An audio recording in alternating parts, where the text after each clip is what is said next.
सुख चैन राजा बड़ा निकला गई, नैहर के सुख चैन राजा बड़ा निकला गई। तहार लगे मम्मी हमारे लगे सासू, लाला निकला गई दादी राजा बड़ा निकला गई, राजा बड़ा निकला गई नैहर के सुख। अरे का हो बहुत रील उल बनवत है का करी देखा ते कुल पता है आजकल बड़ी उधान है त का हम पुरानी है क्या। अरे तिजान जान से ज्यादा तोहे मानी थे। हां ई तो हम जनता ही जवन बाटी। जवन साड़ी जवन जवन गहना तोहे पहनाई देते ही ने तो ये देखी ही ने कहीं कि हाँ देखा बूढ़ा के भले हम तू बूढ़ा बूढ़ा वही देखा। हां उनकर बाबू ई तो हम जनता ही है तो ले, हमें कितना मानत है। तब ला साड़ी बड़ा नगद बहू कितने के लिए है उनकर बाबू। हम कितने के लिए ऐसे तो से ना मतलब फेरी वाला जात रहा यही ले लिए समझू। एक तोहे लिया ही जमन नगद रही तोहे दे देते है इतना जान ले। अब जमन कुछ वैसा दाउन बाटी तो अपने पतोही के लिए आई दे हराम जादी पहरे वैसे है काहे खराम जादी का ए चलता हमरा आगे उसकी के थलाई बाटीन। ए पतोहिया पतोहिया का बाबू हमार ए जोतिया का सिमवा का बाबू कहाँ बाटा रे तो है आज हेला बिटिया देखा हम एक निगाह सब लखी थे। हां बाबू और यहाँ चलिए आप हां सुना हां देखा एक साड़ी बूढ़ा के लिए आए दे हां और दूठ लिया दे बाटी एक तू ले ले एक ई ले ले। ओ बाबू हाँ मम्मी के पहले दे देला का सड़िया। अरे तो मम्मी और पापा तुमसे तो पहले कहें को हे बाबू हाँ माई के का इतना एजेड हो गनी वो मोती झालर वाला पहिरा। अरे नानी तो सभी हमारा बहुत जोड़ लगावा छु। चुप रहा तू न लगावे दे। ए ज्योति हां देख ई मम्मी लायक है ना। अरे चल हटा हाँ। न लेबो अरे ओकर का बात कर ई इतना सुंदर माई ऊपर अरे का है ई जमल है मम्मी बिना ले आई बाटी। देखी मम्मी तो देखी पहले नहीं नहीं चला जोन बाबू देही होय ले जा हम न देबे अपन साड़ी। अरे ले ना खाली देखी का देखबू कि हमरे ऊपर निकला के तोर सभी के ऊपर काली कलुटी बैठ निकला गे। कितना गोर ब्याह हमार मलकिनी देखत हूँ। देख का है बाबू अब को मत कल करा गोर है त का करे गोर लेके चाटी बतिया बथया तू का चटबू जेका चाटे करते चटताई बे तू सभी का चटबू हमार जोर से हमने के चटता सुना हम जवन सोचे जैसन सोचल रहली वैसन धनिया मोर बानी सावर न गोर बानी हो तब ठीक है। बारे बुढ़वा से बड़ा रसीला हो बुढ़िया के देखी गाना गावत बा। कुछ ना हम कमाए के लिए आवत ही तो हम दे न हो दे ना बता अपन। बाबू अरे बेटी पूजवा निकुल का होता का होत बिटिया चला गए बेचारे।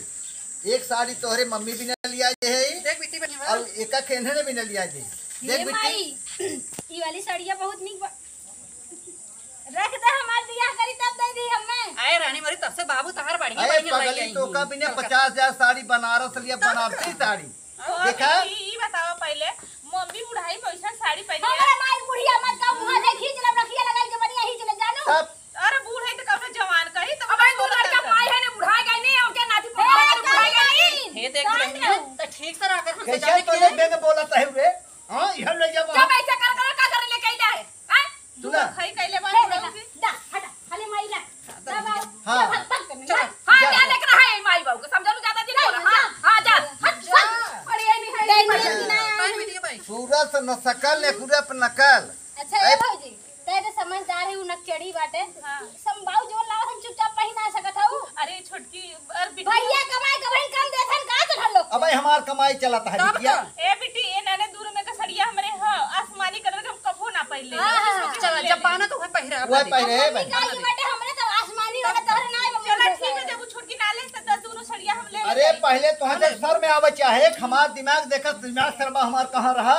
अपने मलकिनी एक साड़ी लिया तो तक लिया अपने बिटिया का फूल बिटिया हमार कुछ नहीं लिया कुछ नहीं लिया तो हमार बिटिया से सभी उसका झगड़ा करे चाहत रहा ओकरे बोलो धोनो ना यह तू नहीं अरे हम नाम की गोड़वा के धोनवा में वो जानत है मत डाले ते बिट्टी के कहता बिट्टी सड़िया पहनावे लेकिन ताव मत हमने जोने गुड़ा छोड़ा थे पहना थे इनने खुश है तो वो हमार छोटा पहिरा दे दोनों जन पहले हां ये पहना तो लबटी जब तक हम कमात है हमारे जांगर पौर के बाद तब तक अपने मलकिनिया के अपने बिटिया खुश रखब तो हम सब खुश रखत है। तू सब अगर ना खुश रहा तो मैं हमार कनु कर ये देखा उनकर बाबू जब होता ना ये सभी दोनों जनी हमें कहा दिन तो लवंडी बुढ़िया लवंडी बना तो बुढ़िया लवंडी अच्छा बना बुढ़ाई में तो सही बात तू लबटी है इसन करा बिट्टी तो ही पहन के खुश रहा जायदा धैर्य हां बिट्टी साड़ी पहनिए का हम तो कहते माई से रख दे माई हम अपने बियाह में ले जा हमार बियाह ये कर जवा हो बिट्टी अरे बहन 2-4 साल जब होए को है होए तो चार हाल में दहिया लग जाए।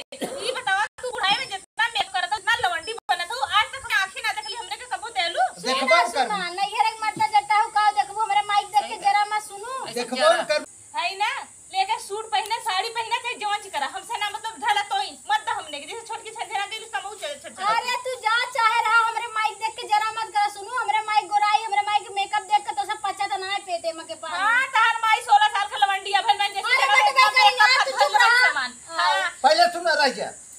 तोहार माई जौन बिटिया में न हमें करे चेहरा मोहरक ना रे खाली करे गोराई भी गिर गए समझू यही के नाते का ज्यादा मानी चार हाथ वाली हो बा गढ़निया ना देखला बस खाली गोराइया देखला कि उज्जर बा अरे तभी से तो ना गदाई बैठी जानो नहीं पड़ी के ये बात दुर्गा माई लगत है तो का भवानी माई लगत है बताव हां उनसे का भाई का बस खाली उनके मत अच्छा के दिन नहीं हरे रहबे तई कहू तू चली के माल जोतियो चली के दिन नहीं हरे तोरा बिटिया ठेकार हमने नहीं ना ठेकाना का बिटिया का अपने पढ़ाई लिखाई के तू ना करे दहेज में थार गाड़ी दे भाई बाबा जी का घंटा दे है कैसा घंटा भाई हमारे बुढ़वा कमाता ही बा हमारे बुढ़वा दे खेत बेच दे घर बेच दे कुल दे दे हमारे कई बिटिया चाहे खेत बेची चाहे जौन बेची कोई वही के नाम कह दे जानो वही के नाम जौन दहेज दिया जौन बच्चे ना कुल करे ना वो ये करे नाम कह दे भाई ऐसा करना बूढ़ो के ससुर वाले देन के बूढ़ो से बियाह दे चुप जबान संभाल के बोल समझे चला ठीक है ऐसा भाई हो जैसे छोटकी कहीं नहीं है ना हमहु जाते नहीं रहे है के लेके खाता वही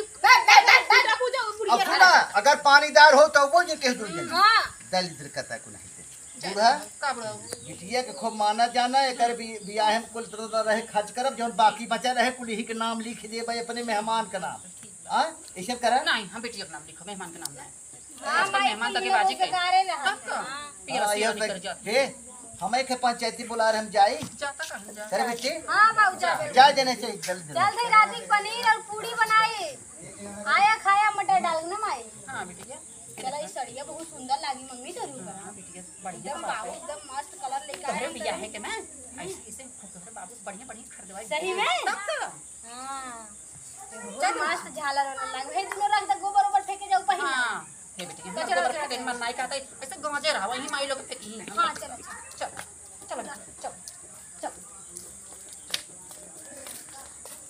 मोबाइल पे